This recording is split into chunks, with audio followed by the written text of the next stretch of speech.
उर्दू है जिसका नाम हम जानते हैं दाग, सारे जहां में धूम हमारी जुबान की है। जी हाँ दोस्तों, कौन नहीं जानता उर्दू जुबान को।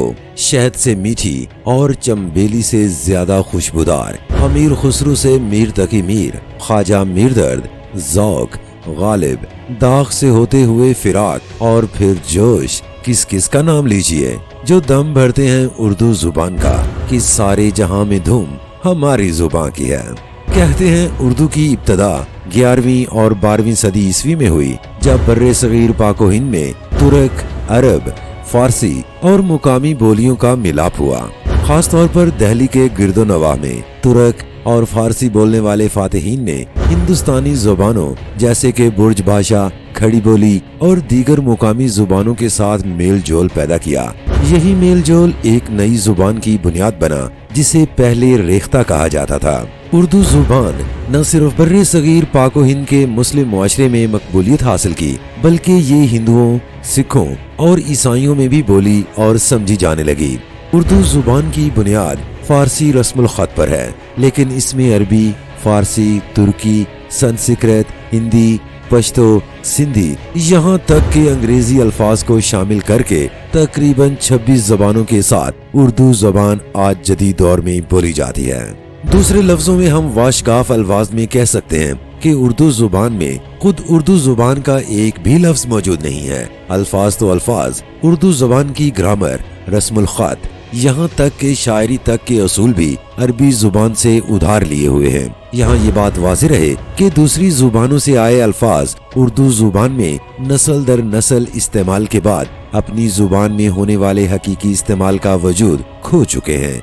यानी एक अरबी लफ्ज जिसका असल मानी अरबी जुबान में कुछ और है और उर्दू जुबान में मुसलसल बोलते बोलते वो अपना असल मानी खोकर कोई और ही मानी दे रहा है। मिसाल के तौर पर अरबी जुबान का एक लफ्ज है शराब।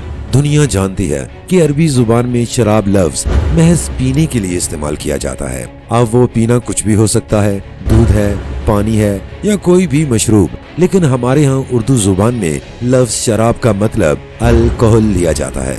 इसी तरह अरबी जुबान के लफ्ज नफ्स, जिसका अरबी जुबान में मानी नफ्सियात, शख्सियत लिया जाता है, यहाँ हमारे यहाँ उर्दू में हकीम साहब और मौलवी साहब कुछ सेक्सुअल पार्ट में मीनिंग को जाहिर करते हैं। मजीद अरबी जुबान में जिक्र का मानी नसीहत में लिया जाता है और उर्दू में किसी को याद करने या महज जिक्र करने में लिया जाता है, जैसे कोई तज़किरा हो। दोस्तों, उर्दू जुबान की तारीख, इस्तेमाल और दोहरे इस्तेमाल की तमहीद बांधना इसलिए जरूरी था कि हम लोग कुरान ज्यादातर तो अरबी में ही पढ़ते हैं। ले दे के चंद लोग जो इसे उर्दू तर्जमा के साथ पढ़ते हैं वो भी हकीकत में कुरान की हकीकी मानी से बेखबर ही रहते हैं, क्योंकि तर्जमा करते वक्त उर्दू अल्फाज के दोहरे इस्तेमाल की वजह से कुरान की लातादाद बारीकियां नजर से ओझल रहती हैं और यहाँ उर्दू जुबान की कमजोरियां हकाइक और बुनियादी फलसफे से दूर रहने की मौजब भी बनती हैं। किसी भी जुबान की मजबूती या कमजोरी उसकी जाती बनावट, अल्फाज की तख्लीक, मुतरादफ अल्फाज के वसी दायरे पर मुनहिसर होती है। एक जुबान जिसमें तमाम अल्फाज ही दूसरी जुबानों से उधार लेकर इस्तेमाल किए जा रहे हों, क्या वो दूसरी मजबूत जुबानों का मुकाबला कर सकती है, जैसा कि फारसी, चाइनीज, इंग्लिश, रशियन या अरबी, जिसमें इस्तेमाल होने वाले तमाम अल्फाज और ग्रामर उसकी अपनी जाती हो। मिसाल के तौर पर हम कुरान की चंद आयात का मुशाहिदा करते हैं जिनमें लफ्ज बशर, इंसान और अन्नास आए हैं, लेकिन उर्दू जुबान की गुर्बत का अंदाजा लगाएं कि उर्दू जुबान में तर्जमा करने के लिए बशर, इंसान और अन्नास के लिए सिर्फ एक लफ्ज ही बचा, इंसान। गौर करें क्या वजह है कि अल्लाह ताला ने एक आयत में लफ्ज बशर बोला, एक आयत में अल इंसान बोला और एक आयत में अन्नास बोला। क्या अल्लाह ताला हमें अपनी अरबी दिखाना चाहते हैं कि देखो मुझे कितनी अरबी आती है, या इन मुख्तलिफ अल्फाज के इस्तेमाल में कोई हदायत, कोई राज, कोई बारीकी छुपी हुई हो जो हमारे लिए मशअले राह हो, लेकिन हम उर्दू वालों ने इन तमाम अल्फाज का एक ही तर्जमा कर दिया, इंसान। जरा आयात मुलाहिजा फरमाएं। सूरह मुदस्सर आयत नंबर 25, इन्ना हाजा इल्ला कौलुल बशर, ये तो एक इंसानी कलाम है। सूरह नहल आयत नंबर 4, खलकल इंसाना मिन नुतफती फैज़ा हुआ खसीम मुबीन, उसने इंसान को एक बूंद से पैदा किया और देखते ही देखते वो एक झगड़ालू हस्ती बन गया। सूरह नास आयत नंबर 1, कुल आऊज़ु बिरब्बिन नास, कहो میں پناہ مانگتا ہوں انسانوں کے رب کی۔ ذرا ملاحظہ فرمائیں کہ 3 مختلف الفاظ اور ترجمہ کرتے وقت اساتذہ اردو کے پاس صرف ایک ہی لفظ بچا، انسان، اور مزید حیرت در حیرت کہ لفظ انسان کا ترجمہ کرتے وقت بھی لفظ انسان ہی لگا دیا گیا۔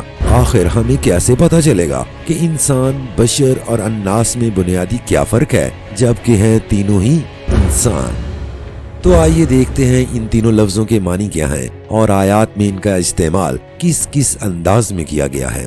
سب سے پہلے آتے ہیں لفظ الانسان کی طرف۔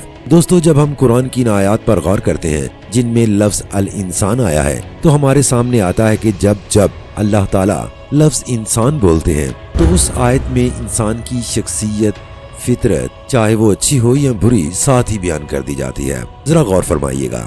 سورہ علق، ہرگز نہیں، انسان سرکشی کرتا ہے۔ سورہ العادیات، بے شک انسان اپنے رب کا بڑا ناشکرا ہے۔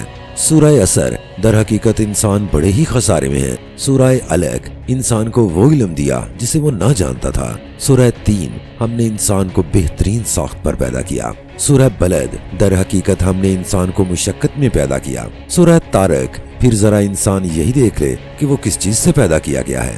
سورہ عبس، لعنت ہو انسان پر جو حق کا انکار کرتا ہے۔ سورہ قیامہ، بلکہ انسان چاہتا ہے کہ آگے بھی بدعمالیاں کرتا رہے۔ سورہ زخرف، حقیقت یہ ہے کہ انسان کھلا احسان فراموش ہے۔ سورہ یاسین، کیا انسان نہیں دیکھتا کہ ہم نے اسے نطفہ سے پیدا کیا اور وہ اچانک جھگڑالو بن کر کھڑا ہو گیا۔ سورہ زمر، یہی انسان جب ذرا سی مصیبت اسے چھو جاتی ہے تو ہمیں پکارتا ہے، اور جب ہم اسے اپنی طرف سے نعمت دے کر اپھار دیتے ہیں تو کہتا ہے یہ تو مجھے علم کی بنا پر دیا گیا ہے۔ سورہ فصلت، انسان کبھی بھلائی کی دعا مانگتے نہیں تھکتا، اور جب کوئی آفت اس پر آ جاتی ہے تو مایوس اور دل شکستہ ہو جاتا ہے۔ سورہ فصلت، انسان کو جب ہم نعمت دیتے ہیں تو وہ منہ پھیرتا ہے اور اکڑ جاتا ہے، اور جب اسے کوئی آفت چھو جاتی ہے تو لمبی چوڑی دعائیں کرنے لگتا ہے۔ دوستو، ان آیات کے تناظر میں آپ نے ضرور محسوس کیا ہوگا کہ انسان ہونے کے ناطے قرآن سے خیر کی خبریں ذرا کم ہی آ رہی ہیں، لہٰذا قرآن میں جب بھی لفظ الانسان آئے تو سمجھ لیں کہ یہاں بات انسانی جسم کی نہیں بلکہ اس کی فطرت، شخصیت اور مینٹل بیہیویئر کی ہو رہی ہے۔ اب چلتے ہیں لفظ بشر کی طرف۔ جی ہاں، یہاں البشر لفظ کے استعمال سے انسانی جسم کے لحاظ سے بات کی جا رہی ہے۔ جیسے اللہ تعالیٰ نے بہت سی مخلوقات پیدا کی، انہی تمام مخلوقات میں جب اللہ تعالیٰ اپنی ایک مخلوق انسان کا ذکر کرتے ہیں تو لفظ بولتے ہیں بشر، کہ میری باقی مخلوقات کی طرح انسان بھی ایک مخلوق ہے، جیسے چرند پرند، حیوانات، حشرات الارض۔ یہاں اس بات کا بھی دھیان رکھیے گا کہ قرآن میں وحی کا ذکر کرتے وقت لفظ انسان نہیں بلکہ بشر استعمال کیا جاتا ہے، یعنی جب بھی وحی بھیجی گئی وہ بشر کی طرف بھیجی گئی۔ یہ بھی یاد رکھیے کہ جب لفظ بشر بولا جاتا ہے تو وہاں بات تو انسان کی ہی ہو رہی ہوتی ہے، لیکن ایک ایسا انسان جس کا لازمی نہیں کہ تعلق کسی مذہب، کسی خاص علم، عورت یا مرد سے ہو۔ بشر لفظ صرف اور صرف تمام مخلوقات میں سے صرف انسانی جسم رکھنے والے کسی بھی انسان سے ہو سکتا ہے۔ آیات ملاحظہ فرمائیں۔ سورہ فصلت، آیت نمبر 16، ان سے کہو میں تو ایک بشر ہوں، تم جیسا، مجھے وحی کے ذریعے سے بتایا جاتا ہے۔ سورہ یاسین، آیت نمبر 15، انہوں نے کہا تم کچھ نہیں ہو مگر ہم جیسے انسان۔ سورہ شعراء، آیت نمبر 186، اور تو کچھ نہیں مگر ایک انسان ہم ہی جیسا، اور ہم تو تجھے بالکل جھوٹا سمجھتے ہیں۔ سورہ مومنون، آیت نمبر 33، وہ کہنے لگے یہ شخص کچھ نہیں ہے مگر ایک بشر تم ہی جیسا، جو کچھ تم کھاتے ہو وہی یہ کھاتا ہے، اور جو کچھ تم پیتے ہو وہی یہ پیتا ہے۔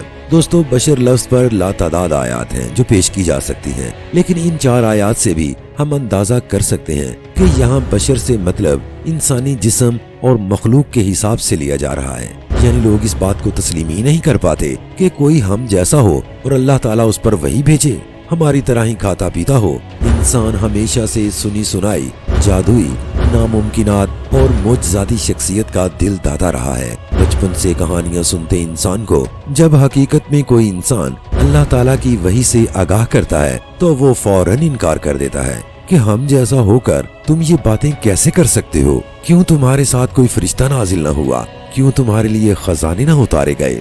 الناس لفظ بھی انسانوں کے لیے ہی استعمال ہوتا ہے، لیکن اس لفظ کی خصوصیت یہ ہے کہ جب بھی لفظ الناس آئے گا تو ان انسانوں کی بات کی جا رہی ہوگی जिन का ताल्लुक किसी भी मजहब, अकीदे या वो किसी न किसी मजहबी नजरिए से मुंसलिक होंगे। आयात मुलाहिजा फरमाएं और आयात के तनाजुर में अन्नास के मानी को समझें। सूरह बकरा आयत नंबर 8। बाज लोग ऐसे भी हैं जो कहते हैं कि हम अल्लाह पर और आखिरत के दिन पर ईमान लाए हैं, हालांकि दर हकीकत वो मोमिन नहीं हैं। सूरह अहकाफ आयत नंबर 6। और जब तमाम इंसान जमा किए जाएंगे उस वक्त वो अपने पुकारने वालों के दुश्मन और उनकी इबादत के मुनकर होंगे।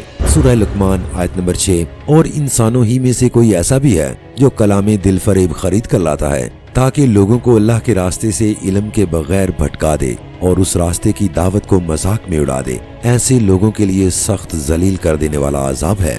सूरह फातिर आयत नंबर 5।